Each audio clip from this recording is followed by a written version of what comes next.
Good evening everyone. तो start करते हैं आज के सेशन को कुछ मिसलेनियस क्वेश्चंस के साथ, ठीक है। क्योंकि आप लोग भी बोर हो जाते होगे ना, एक ही कभी स्टार्ट कर देती है बोलते हो कि कभी स्टार्ट कर देती है मैम, तो सिर्फ टॉपिक ही लेती हैं। तो इसीलिए आज मैंने क्या कर दिया है कि मिसलेनियस क्वेश्चंस को ले लिया है, ठीक है।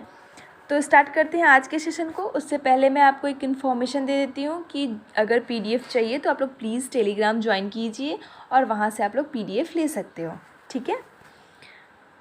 इसी के साथ हम आगे बढ़ते हैं, आज के सेशन के फर्स्ट क्वेश्चन से स्टार्ट करते हैं, ओके। तो गाइज आज के सेशन का जो फर्स्ट क्वेश्चन है वो क्या बोल रहा है, इसे रीड करते हैं, ओके। क्या है, मेंढक के आग्रह बाहु में होती है, यानी क्या पूछ रहा है, what is in the four limb of frog. तो यहाँ क्या पूछ रहा है कि फ्रॉग में जो फोर लिम्ब होते हैं वो कितने फिंगर्स में होते हैं, ठीक है। तो यहाँ बात किसकी कर रहा है, फोर लिम्ब की बात कर रहा है, ये ध्यान रखना, ओके। तो वो कितने नंबर में होती है, जिसको उसको आंसर आता है वो जल्दी से कमेंट में लिखो। तो ऑप्शन की तरफ बढ़ते हैं। फर्स्ट ऑप्शन क्या दे रहा है, 5 अंगुली है यानी 5 फिंगर। सेकंड क्या है, 2 फिंगर, फिर 4 फिंगर एंड 3 फिंगर। तो मेंढक में जो फोर लिम्ब होते हैं ना, वो कितने नंबर में होते हैं, वो 4 फिंगर्स होते हैं। क्या होते हैं, 4 फिंगर्स होते हैं, ओके। तो the right answer is option number C, okay. ये 4 फिंगर्स होते हैं यानी 4 उंगलियां होती है और वो चारों में ना एक दूसरे से अटैच होता है। जैसे ये 4 फिंगर है, सॉरी ड्रॉ कर देती हूँ, ये 4 फिंगर है। अगर ये मेंढक का ये 4 फिंगर है, ओके, तो इसमें 4 होंगे, ठीक है, और ये सब एक दूसरे से अटैच होंगे, ओके। अब बात कर लेते हैं थोड़ा एक्स्ट्रा नॉलेज। अगर बात हिंडलिम की करें, क्या हिंडलिम की करें, तो हिंडलिम कितने नंबर में होते हैं, तो उस समय हमारा आंसर क्या होगा, 5 फिंगर्स। क्या होगा बच्चों, 5 फिंगर्स। वो कैसे होता है, ये हिंडलिम यानी पैर वाला जो आ जाता है पोर्शन, और ये लॉन्ग भी होता है as compare to 4 limb, okay. 4 limb के कंपेयर में वो क्या होता है, ये क्या हो गया, 5 फिंगर, और ये सब एक दूसरे से अटैच होते हैं। ये क्यों अटैच होते हैं, क्योंकि इनको स्विम करने में ईजी होता है, ओके। तो आप लोग समझ गए कि अगर हिंड फिंगर की बात करें तो कितने नंबर में होंगे, 5 फिंगर्स होंगे। एंड अगर 4 लिम्ब की बात करें तो 4 नंबर में होंगे यानी 4 फिंगर्स होंगे यानी 4 उंगलियां होंगी, ठीक है। तो इस क्वेश्चन में आपसे क्या पूछ रहा था, 4 लिम्ब के बारे में, तो आंसर क्या होगा, option number C is correct, ठीक है। इसी के साथ हम नेक्स्ट क्वेश्चन की तरफ मूव करते हैं। आई होप आप लोगों को ये समझ में आ गया होगा, hind limb and 4 limb, okay. वैसे तो आप लोगों को मैं ड्रॉ करके बता दी हूँ, फिर भी फिगर से बता दे रही हूँ ताकि आप लोगों को याद रहे हमेशा, ठीक है। ये देखो, ये क्या है, 4 फिंगर है। ये क्या है, ये आपका 4 फिंगर है। ये देखो कितने नंबर में, 1 2 3 4। 4 लिम्ब किस में है, 4 फिंगर्स में है। एंड हिंड लिम्ब कितने में है, 1 2 3 4 5, ठीक है, 5 इन नंबर में है। अब तो याद रहेगा ना हमेशा कि 4 फिंगर कितने नंबर में है और 5 और हिंड लिम्ब कितने नंबर में होते हैं। तो चलो इसी के साथ हम नेक्स्ट क्वेश्चन की तरफ मूव करते हैं। नेक्स्ट क्वेश्चन क्या बोल रहा है, उभयचर जंतु निम्नलिखित के अंग के श्वास किया जाता है, सॉरी श्वास किया नहीं, श्वास क्रिया करता है, ओके। यानी बात यहाँ किसकी कर रही है, सॉरी वो थोड़ा सा रॉन्ग हो गया है, ठीक है।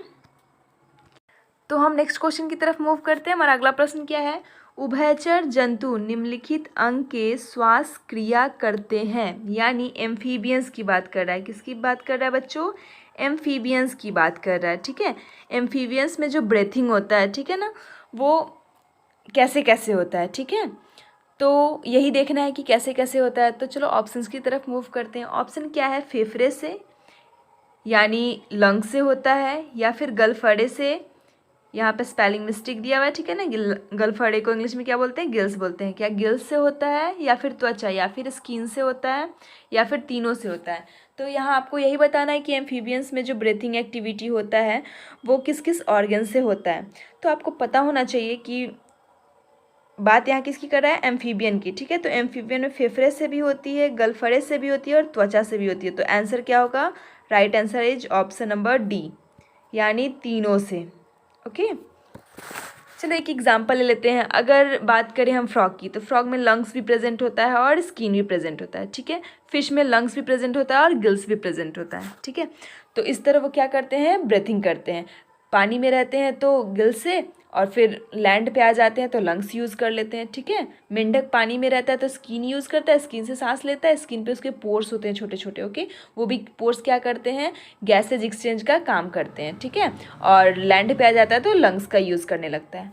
आई होप आप लोग को समझ में आ गया होगा। चलो इसी के साथ हम नेक्स्ट क्वेश्चन की तरफ मूव करते हैं।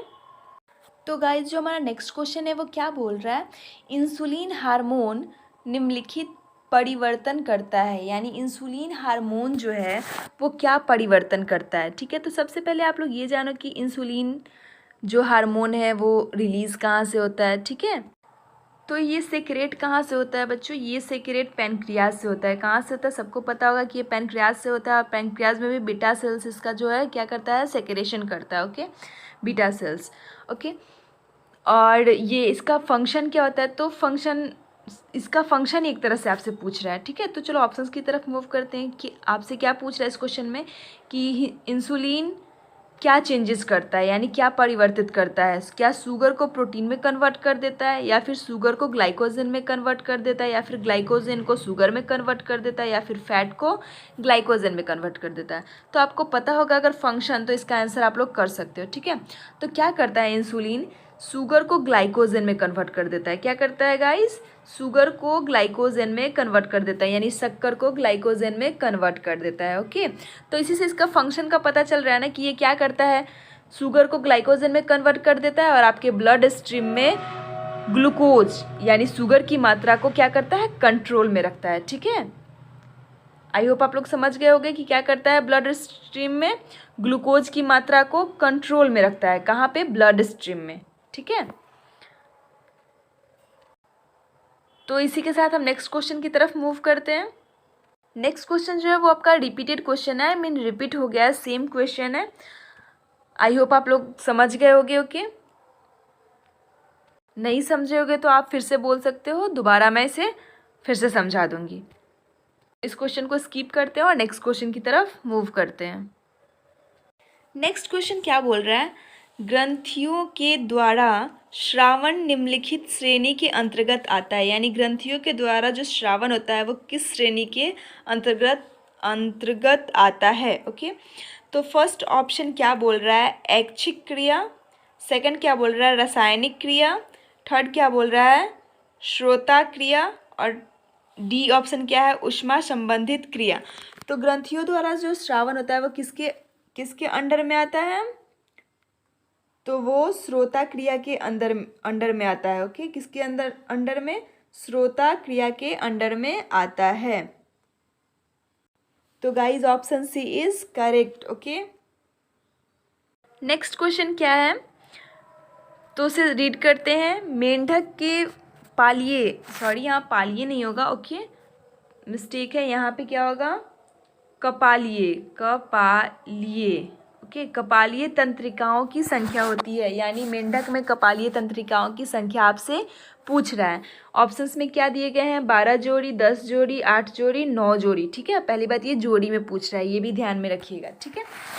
तो सबसे पहले हम तंत्रिका की बात करते हैं, यानी तंत्रिका तंत्र की। तो वो कितने नंबर में होते हैं तंत्रिका तंत्र, जिसको आता है जल्दी से कमेंट में लिखो। वो 3 होते हैं, ठीक है।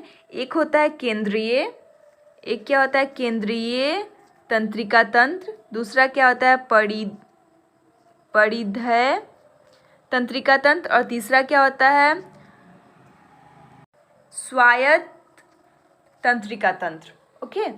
तो परिधि तंत्रिका तंत्र की बात करते हैं। परिधि तंत्रिका तंत्र के भी 2 पार्ट होते हैं, एक होते हैं कपाल तंत्रिका तंत्र, ठीक है। दूसरा क्या होता है, मेरु तंत्रिका तंत्र, ओके।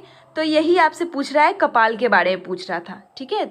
ये आपसे क्या पूछ रहा था, कपाल के बारे में पूछ रहा था। तो ये कितने जोड़ी में होते हैं, तो ये 10 जोड़ी में पाए जाते हैं, 10 जोड़ी में पाए जाते हैं, ओके। तो इसका आंसर क्या होगा, 10 जोड़ी, ठीक है। थोड़ा और जान लो कि 10 जोड़ी में पाए जाते हैं तो कितने नंबर में पाए जाएंगे, तो एक जोड़ी में 2 पाया जाता है, ये आपको लोगों को पता होगा। तो 10 जोड़ी में कितने होंगे, 20 नंबर में होंगे, ठीक है। और ये कपाल तंत्रिका तंत्र निकलती कहाँ से है, तो ब्रेन से, यानी मस्तिष्क से ये कपाल तंत्रिका तंत्र निकलती है। ठीक है, इस क्वेश्चन का डिस्क्रिप्शन समझ में आ गया तो डन कर दो आप लोग। ओके, चलो इसी के साथ हम नेक्स्ट क्वेश्चन की तरफ मूव करते हैं। अगर नहीं समझ में आया हो तो फिर से वीडियो को बैक जाकर देखो। ओके, होता है कभी कभी कोई क्वेश्चन समझ में नहीं आता है तो उसे बार बार देखने से ना समझ में आ जाता है। ठीक है, चलो इसी के साथ हम नेक्स्ट क्वेश्चन की तरफ मूव करते हैं। नेक्स्ट क्वेश्चन क्या बोल रहा है, जो स्क्रीन पे दिख रहा है वो आपका अगला प्रश्न है। वो क्या बोल रहा है, कशोरुका की नुकीली भाग कहलाता है, यानी the sharp part of vertebrate is called. Vertebrate का यहाँ स्पेलिंग मिस्टेक है। ठीक है, यहाँ वर्टिब्रेट का स्पेलिंग मिस्टेक है। ठीक है, तो आपसे यही क्या कुछ इस क्वेश्चन में पूछ रहा है कि वर्टिब्रेट का शार्प पार्ट क्या होता है। तो देखते हैं ऑप्शंस में क्या क्या दिया हुआ है। फर्स्ट क्या है, न्यूरल स्पाइन। सेकंड क्या है, तंत्रिका चाप। थर्ड क्या है, स्रावायत चाप। फोर्थ क्या है, कशोरुकाय। ओके, यानी वर्टिब्रेट बॉडी। तो इसका आंसर क्या होगा, यानी वर्टिब्रेट में शार्प पार्ट किसको बोलते हैं, तो वो न्यूरल स्पाइन को बोलते हैं। किसको बोलते हैं गाइज, न्यूरल स्पाइन को। न्यूरल स्पाइन को शार्प पार्ट बोलते हैं वर्टिब्रेट का। ठीक है, ये स्ट्रक्चर कैसा होता है न्यूरल स्पाइन का अगर बात करें तो निडल लाइक होता है। कैसा होता है, निडल लाइक स्ट्रक्चर होता है। ठीक है, वो भी निडल लाइक ऑटोनोमिकल स्ट्रक्चर होता है। सॉरी, ऑटोनोमिकल नहीं, anatomical. Okay, ANATOMICL, anatomical structure होता है। ओके, फिर से मैं रिपीट कर देती हूँ अगर नहीं समझ में आया हो तो। न्यूरल स्पाइन जो होता है वो वर्टिब्रेट का शार्प पार्ट होता है और कैसा होता है स्ट्रक्चर में, निडल लाइक होता है। ठीक है, सुई नुमा होता है। निडल मतलब आप सभी समझते हो, तो समझ में आ गया होगा। चलो नेक्स्ट क्वेश्चन की तरफ मूव करते हैं।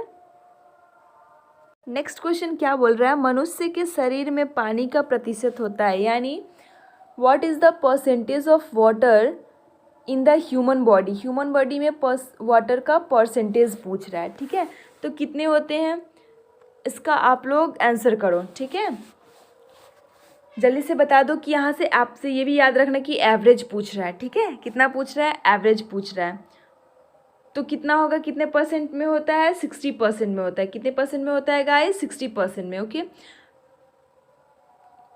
पहले बोला जाता था कि 70% में होता है, बट अब कहीं भी सर्च करोगे तो फिर 60% ही दिखाता है। ठीक है, अगर नॉर्मल एडल्ट में देखा जाए तो 60% वाटर होता है। ठीक है, हाँ, स्पेशली की बात अलग होती है, यानी ब्रेन में, स्पेशल ब्रेन की बात की जाए तो स्पेशल ब्रेन में 80% क्या होते हैं, वाटर होते हैं। ठीक है, ब्लड की बात की जाए तो फिर ब्लड में एवर 85 या फिर 83 से 85% के बीच में क्या होता है, वाटर होता है ब्लड में। ठीक है, हार्ट की बात कर लो, हार्ट में कितने परसेंटेज होते हैं वाटर, तो 75 से 79। एग्जैक्ट वैल्यू नहीं होता है इसका। ठीक है ना, बॉडी के ऊपर डिपेंड करता है कि किसका हेल्दी बॉडी है, किसका हेल्दी बॉडी नहीं है। ठीक है, तो इसका एग्जैक्ट नहीं होता है, वैरी करते रहता है। तो अप्रॉक्स लेकर आप चल सकते हो। ठीक है, जैसे 70 से 79 ले सकते हो। ठीक है, बोन्स का 20 से 30 के बीच में ले सकते हो। ठीक है, तो ऐसे लिया जाता है।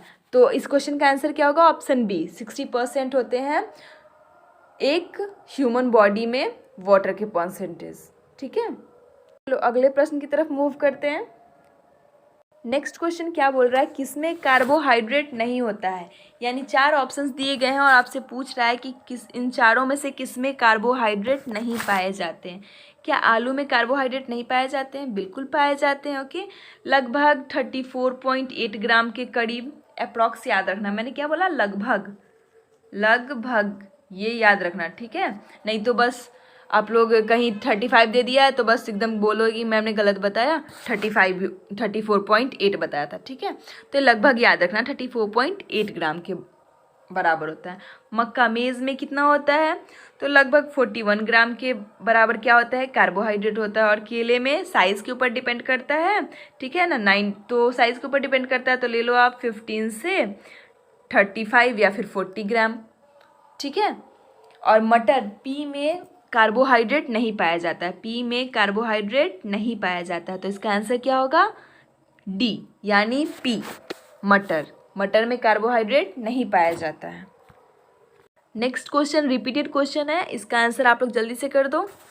कौन सा विटामिन वसा में घुलनशील है? आप सभी को पता है कि कौन सा विटामिन वसा में घुलनशील है। यहाँ तो एक ही आंसर होगा, लेकिन आपको चारों आंसर लिखना होगा।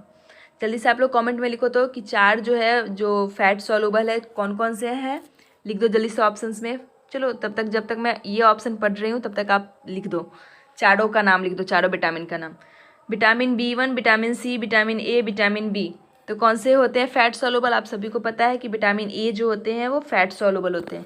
आई होप आप लोग लिख दिए होंगे कि और कौन कौन से होते हैं। तो उसका फॉर्मूला क्या था? एडेक, ADEK।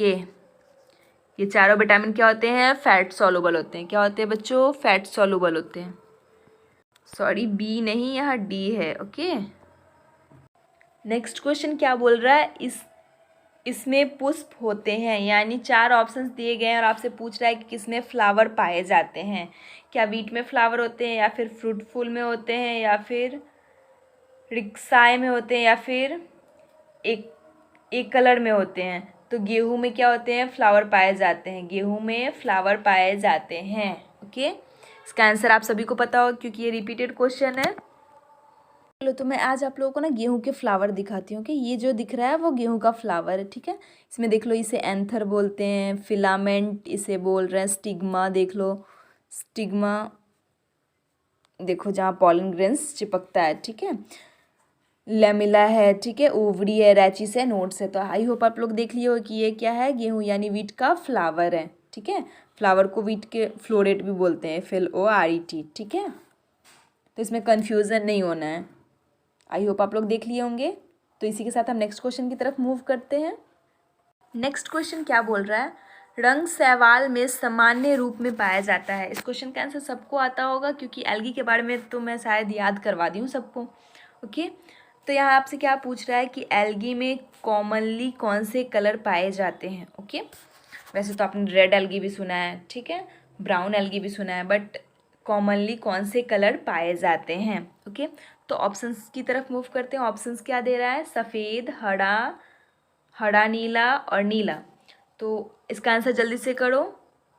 तो कौन से पाए जाते हैं? हरा पाया जाता है। कौन सा पाया जाता है? हरा। तो क्या होता है? ग्रीन। ठीक है, अगर यहाँ पे रहता ब्राउन और रेड तो वो भी हो सकता था आंसर, ठीक है ना, जैसे ब्राउन, रेड और ग्रीन दे देता और लास्ट ऑप्शन दे देता ऑल ऑफ दीज। तो उसका आंसर क्या होता? ऑल ऑफ दीज, क्योंकि मैं बता चुकी हूँ कि एल्गी कितने टाइप के होते हैं वो भी बता चुकी हूँ, उसके फैमिली के बारे में बता चुकी हूँ, कॉमन नेम के बारे में बता चुकी हूँ। ठीक है, ये सब बता चुकी हूँ, रोडोफाइशिया, फेओफाइशिया, ठीक है, था क्लोडोफाइशिया। तो इसमें मुझे रिपीट करने की ज़रूरत नहीं लग रही है, ये कॉमन सा क्वेश्चन था। ओके, इसी के साथ हम नेक्स्ट क्वेश्चन की तरफ मूव करते हैं। तो गाइज एक दो क्वेश्चन अगर हिंदी में ही सिर्फ पूछ दिया जाए या फिर सिर्फ इंग्लिश में, तो आप लोगों को प्रॉब्लम नहीं होना चाहिए। ठीक है, तो स्टार्ट करते हैं। नेक्स्ट क्वेश्चन क्या है? कोई अन्य ग्रुप में भिन्न है, यानी चार ऑप्शंस दिए गए हैं और आपसे पूछ रहा है कि एक जो है वो अलग है। ठीक है ना, यानी डिफर करता है। तो गेहूँ, फर्स्ट ऑप्शन क्या है? गेहूँ, सेकंड चना, मक्का और जौ। तो आप लोगों को इसमें भिन्न यानी डिफरेंट कौन दिख रहा है? तो हमको तो चना दिख रहा है। क्यों? क्योंकि गेहूँ, मक्का और जौ ये तीनों एक ही फैमिली से बिलोंग करते हैं। किस फैमिली से बिलोंग करते हैं? ये पोएसी फैमिली से। किस फैमिली से? पोएसी फैमिली से बिलोंग करते हैं ये तीनों। ठीक है, लेकिन जो चना है ना, चना वो किस फैमिली से बिलोंग करता है? फेबेसी फैमिली से। किससे? फेबेसी फैमिली से। ठीक है, ये लेग्यूमिनस क्रॉप है। ओके, तो इसका आंसर क्या होगा? Option B is correct. Option B is correct, यानी जो चना है वो क्या है? भिन्न है। ठीक है, इन चारों में। तो चलो इसी के साथ हम नेक्स्ट क्वेश्चन की तरफ मूव करते हैं। ये क्वेश्चन सिर्फ हिंदी में ही था, तो इससे आप लोगों को प्रॉब्लम नहीं होना चाहिए क्योंकि नेक्स्ट क्वेश्चन जो है वो सिर्फ इंग्लिश में ही है। ओके, इसे मैं अच्छे से समझा दूंगी, तो एक दो क्वेश्चन अगर ऐसा रहेगा तो आप लोगों को प्रॉब्लम नहीं होना चाहिए। प्लीज़ कमेंट में बता देना। तो गाइज जो नेक्स्ट क्वेश्चन है वो क्या बोल रहा है? Macaroni wheat is also known as. Macaroni जो आप लोग खाते हो, माइक्रोनी समझते हो, यानी पास्ता जो आप लोग खाते हो, ठीक है, वो वीट, वो किससे बना हुआ है? एक तरह से वीट का ही प्रोडक्ट है। ठीक है, तो वो भी वीट के किस स्पीसीज से बना हुआ है? आप लोग सबसे पहले ये देख लो कि वीट का साइंटिफिक नेम क्या होता है? ट्रिटिकम स्पीसीज से होता है। क्या? ट्रिटिकम स्पीसीज होते हैं। क्यों ट्रिटिकम स्पीसीज लिखा जाता है? क्योंकि इसको 3 पार्ट में पाया जाता है, ठीक है। 4-5 भी होते हैं बट मेनली 3 होते हैं, ठीक है। मैं मेनली की बात कर रही हूँ, 3 होते हैं। पहला क्या होता है? Triticum durum, sorry Triticum durum. दूसरा क्या होता है? ट्रिटिकम डाइकोकम। और तीसरा क्या होता है? ट्रिटिकम स्टीवम। ट्रिटिकम पढ़ा जाता है, सॉरी, ठीक है ना। ट्रिटिकम स्टीवम, ट्रिटिकम स्टीवम जो होता है वो ज़्यादातर जो हम लोग रोटी खाते हैं वो वाला रहता है, ठीक है। और माइक्रोनी जो खाते हैं वो क्या होता है? वो किसका प्रोडक्ट होता है? तो वो ट्रिटिकम ड्यूरम का होता है। किसका होता है? ट्रिटिकम ड्यूरम का होता है, ओके। तो इस क्वेश्चन का आंसर क्या होगा? Triticum durum. माइक्रोनी को ही ट्रिटिकम, माइक्रोनी वीट को और क्या कहते हैं? ट्रिटिकम ड्यूरम भी बोलते हैं, ठीक है। तो आई होप आप लोगों को ये क्वेश्चन समझ में आ गया होगा अच्छे से। और वीट के तीनों स्पीसीज, मेनली तीनों स्पीसीज के नाम भी रिकॉल हो गए होंगे, ठीक है। तो इसी के साथ आज के सेशन को एंड करते हैं। और आई होप आप लोगों को 1-2 ऐसे क्वेश्चन से प्रॉब्लम नहीं होना चाहिए। मेरे हिसाब से अब आप लोगों का ओन थॉट क्या है वो आप लोग कमेंट में बता देना कि हाँ नेक्स्ट बार से मैं ऐसे क्वेश्चंस लाऊंगी कि नहीं लाऊंगी। आई मीन एक क्वेश्चन अगर सिर्फ हिंदी में लिखा हुआ है तो कहीं आप लोगों को प्रॉब्लम हो रहा हो, या फिर एक क्वेश्चन सिर्फ इंग्लिश में लिखा हुआ हो तो कोई प्रॉब्लम हो। तो जो भी आपका ओपिनियन होगा वो आप बता देना, ठीक है। और अगर समझ में आ गया तब तो वेल डन है, आई मीन अच्छा है ना। 50-50% रखे हुए हैं। एक क्वेश्चन हिंदी में दिए तो एक क्वेश्चन इंग्लिश में दिए हैं। हिंदी वाले बंदे भी खुश, इंग्लिश वाले भी खुश, ठीक है। तो इसी के साथ आज के सेशन को एंड करते हैं। तब तक के लिए thank you all of you.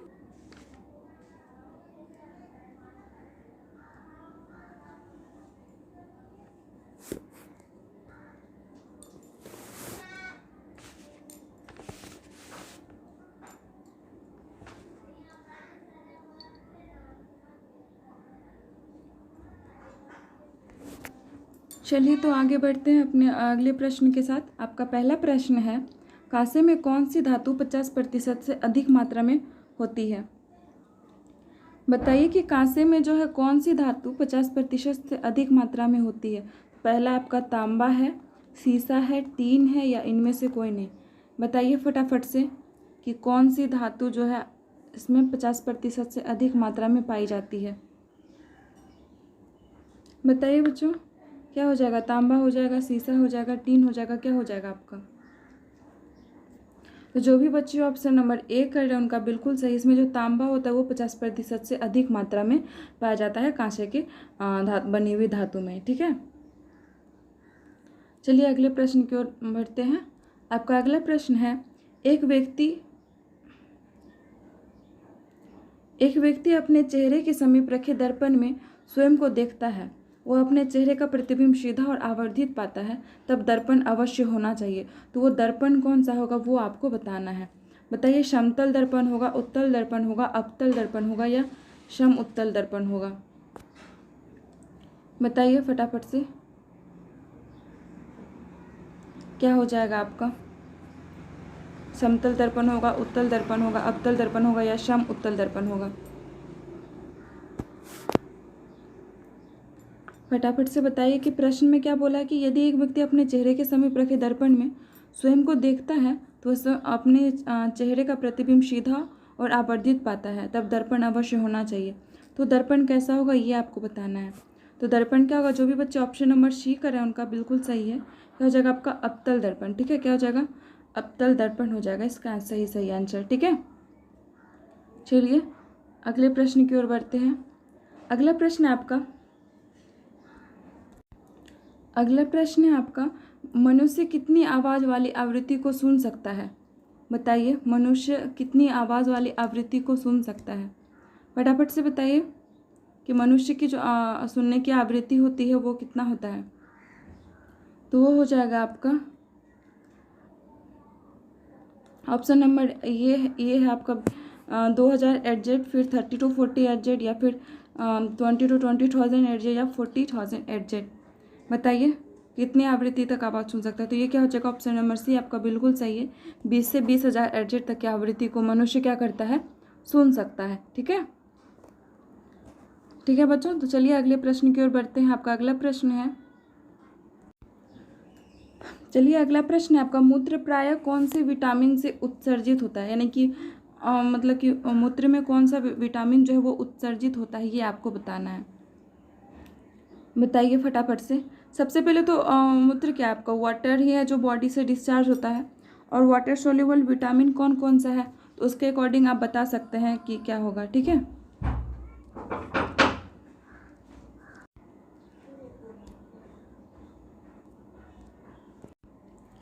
ठीक है। तो ये वाटर सोल्यूबल विटामिन कौन कौन सा होता है आपका, पहले तो ये बताएं।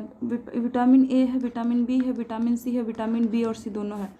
तो इसको आप याद रख सकते हैं केटा से। ये आपका क्या होता है, ये फैट सोल्यूबल होता है। ठीक है, फैट सोल्यूबल। बाकी जो बचा वो आपका वाटर सोल्यूबल। ठीक है, तो यहाँ पर आपका ऑप्शन क्या हो जाएगा, विटामिन बी और सी दोनों जो है आपका मूत्र के साथ उत्सर्जित होता है, क्योंकि ये दोनों वाटर सोल्यूबल है। ठीक है, क्या है, वाटर सोल्यूबल है। चलिए तो अगले प्रश्न की ओर बढ़ते हैं। अगला प्रश्न है आपका, समुद्र के जल में औसत लवण की मात्रा कितनी होती है। बताइए, समुद्र जल में औसत लवण की मात्रा कितनी होती है। फटाफट से बताइए बच्चों कि समुद्र के जल में औसत लवण की मात्रा कितनी होती है। 12.3%, 1%, 3.5% या 10%। तो ये कितना हो जाएगा आपका 3.5%। जिन भी बच्चों का ऑप्शन नंबर सी है वो बिल्कुल सही है। क्या हो जाएगा आपका 3.5% जो है समुद्र के जल में औसत लवण की मात्रा पाई जाती है। ठीक है, चलिए अगले प्रश्न की ओर बढ़ते हैं। अगला प्रश्न है आपका, मानव शरीर में भोजन का पाचन निम्नलिखित में से किस अंग से शुरू होता है। आपको बताना है कि मानव के शरीर में जो भोजन का पाचन होता है वो निम्नलिखित में से किस अंग से शुरू होता है। बताइए फटाफट से, ये बेसिक क्वेश्चन है, सबको आना चाहिए। मुख से होगा, आमाशय से होगा, छोटी आंत से होगा या बड़ी आंत से होगा। तो ये क्या हो जाएगा आपका जो है क्या होता है, ये मुख से जो है होता है शुरू आपका शरीर में भोजन का पाचन। ठीक है, मुख से। चलिए अगले प्रश्न की ओर बढ़ते हैं। आपका अगला प्रश्न है, जन्म के बाद माता से प्रथम दूध का श्रावण को कोलेस्ट्रम कहते हैं। इसमें निहित होता है, आपको माता का जो दूध होता है जो जन्म के समय होता है बच्चों में, उसमें कोलेस्ट्रम की मात्रा अधिक पाई जाती है, सबको पता है। उसमें क्या निहित होता है ये आपको बताना है। ठीक है, क्या निहित होता है तो ये आपको बताना है। तो IgA, IgD या फिर IgE या IgG, बताइए फटाफट से।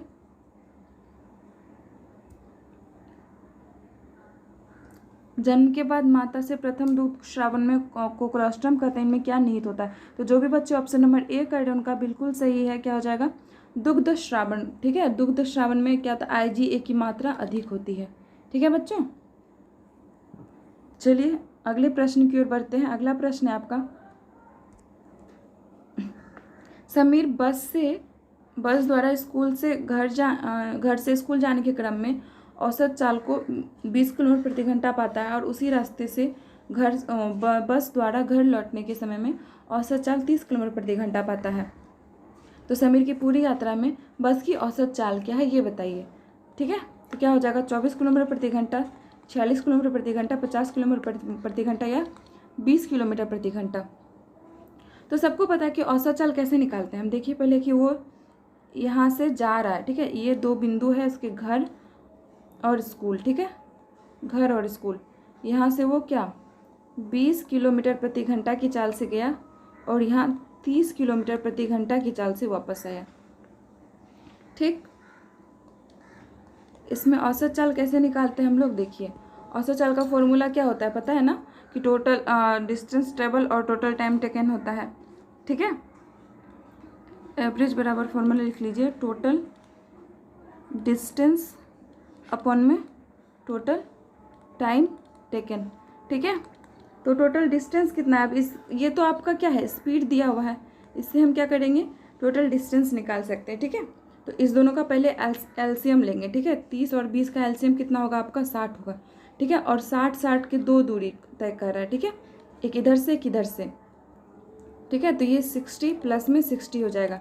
अब इस 60 को क्या करेंगे, एक बार 30 से भाग देंगे, एक बार 20 से भाग देंगे। तो 20 से जब भाग देंगे 3 बार में, और 30 से जब देंगे तो 2 बार में। ठीक है, तो 60 दूनी कितना हो जाएगा 120 हो जाएगा, और ये 5 से इसको भाग लगा देंगे, 5 दूनी 10 और 5 चौके 20। ठीक है, कितना 5 दूनी 10 और 5 चौके 20, आपका 24 किलोमीटर प्रति घंटा जो है इसका क्या हो जाएगा, आपका सही आंसर हो जाएगा। ठीक है, कितना, 24 किलोमीटर प्रति घंटा। ठीक है बच्चों, जिनका भी ऑप्शन नंबर ए है उनका बिल्कुल सही है। ठीक है, चलिए अगले प्रश्न की ओर बढ़ते हैं। अगला प्रश्न है आपका, लेंथेनाइट्स के यौगिक में देखा जाने वाला लेंथेनाइट्स का सबसे आम ऑक्सीडेशन की स्थिति कौन सी है। तो लेंथेनाइट सीरीज जो होता है उसमें सबसे उसका ऑक्सीडेशन क्या होता है वो आपको बताना है। ठीक है, लेंथेनाइट सीरीज जो होता है, लेंथेनाइट सीरीज, एक्टेनाइट सीरीज, तो इसमें लेंथेनाइट सीरीज में आपको बताना है कि उसका जो ऑक्सीडेशन स्टेट बनता है, स्थिति जो बनती है, उसमें से कौन सा यौगिक देखा जाता है सबसे आम, +4 का, +5 का, +3 का, +2 का। ये तो बेसिक सा क्वेश्चन है कि सबको पता होना चाहिए, क्योंकि केमिस्ट्री में आप लोग पढ़े होंगे जब आप पी ब्लॉक, एफ ब्लॉक सब पढ़े होंगे, एस ब्लॉक सब। ठीक है, तो उसमें क्या होगा, ये आपका +3 का ऑक्सीडेशन स्टेट ज़्यादा दर्शाता है। ठीक है, लेंथेनाइट सीरीज में कभी अगर सामने अगर आपका रखा हो चार्ट तो आप देख सकते हैं उसमें। ठीक है, तो वो +3 का सीरीज ज़्यादा दर्शाता है। ठीक है, आपको बताना है कि साइटोकाइनेसिस किस में प्रारंभ होता है। बताइए, साइटोकाइनेसिस किस में प्रारंभ होता है, पूर्वावस्था में, मध्यावस्था में, पश्चावस्था में या अंत्यावस्था में। बताइए, साइटोकाइनेसिस इसमें से किस में प्रारंभ होता है, पूर्वावस्था में, मध्यावस्था में, पश्चावस्था में या अंत्यावस्था में।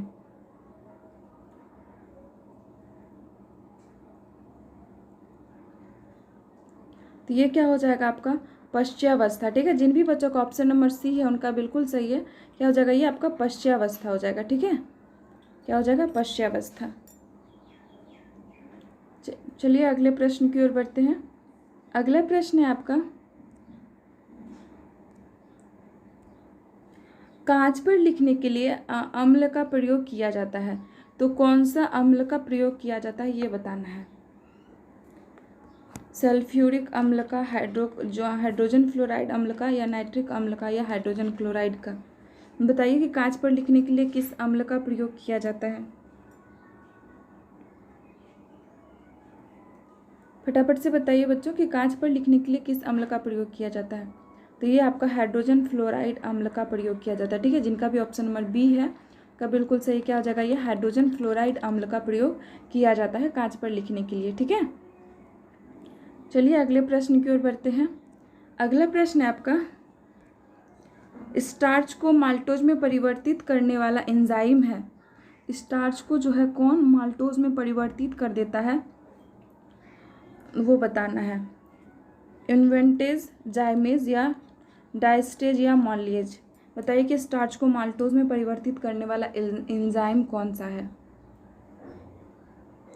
फटाफट से बताइए बच्चों कि स्टार्च को माल्टोज में परिवर्तित करने वाला एंजाइम कौन सा है।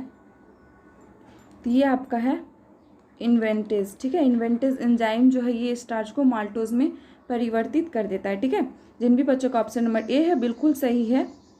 ठीक है बच्चों, चलिए तो आगे बढ़ते हैं अगले प्रश्न के साथ। आपका अगला प्रश्न है, काले वस्त्रों के बराबर श्वेत वस्त्र शीतल क्यों होते हैं। काले वस्त्र से जो ज़्यादा शीतल होता है वो श्वेत वस्त्र होता है, तो ऐसा क्यों है वो बताइए। अपने आसपास पहुंचने वाले प्रकाश को अवशोषित करता है, या उनके पास जो भी प्रकाश पहुंचता है उसे परावर्तित करते हैं, या प्रकाश वेदक नहीं होते हैं, सूर्य के प्रकाश को पूर्णतः शीतल कर देते हैं। वह पूर्णतः शीतल तो कर नहीं सकता, प्रकाश वेदक भी नहीं होता है, और अवशोषित करेगा तो ज़्यादा ठंडा लगेगा। तो ऑप्शन एलिमिनेशन से हम निकाल सकते हैं कि वो क्या करता है, जितने भी प्रकाश वहाँ पर आते हैं उसको परावर्तित कर देता है। क्योंकि आप प्रिज्म का पढ़े होंगे कि उसमें से जितना भी उस पर वाइट रेस पड़ता है फिर उसको सबको रिफ्लेक्ट कर देता है सतह से। ठीक है, तो उसको क्या करता है, रिफ्लेक्ट कर देता है, जिसके कारण कि वो वाइट वस्त्र जो है वो ज़्यादा शीतल होता है ब्लैक वस्त्र के कारण। ठीक है, चलिए बच्चों आज के लिए इतना ही, फिर मिलते हैं अगले वीडियो में आप लोगों के साथ। आज थोड़े प्रश्न कम थे लेकिन जो भी थे ज़्यादा है, इम्पोर्टेंट है। ठीक है, तो चलिए मिलते हैं अगले वीडियो में और भी प्रश्न के साथ, और मेहनत और जारी रखिए, तैयारी करिए अच्छे से, एग्ज़ाम आपका बहुत नज़दीक है। ठीक है, चलिए बाय बाय, टेक केयर।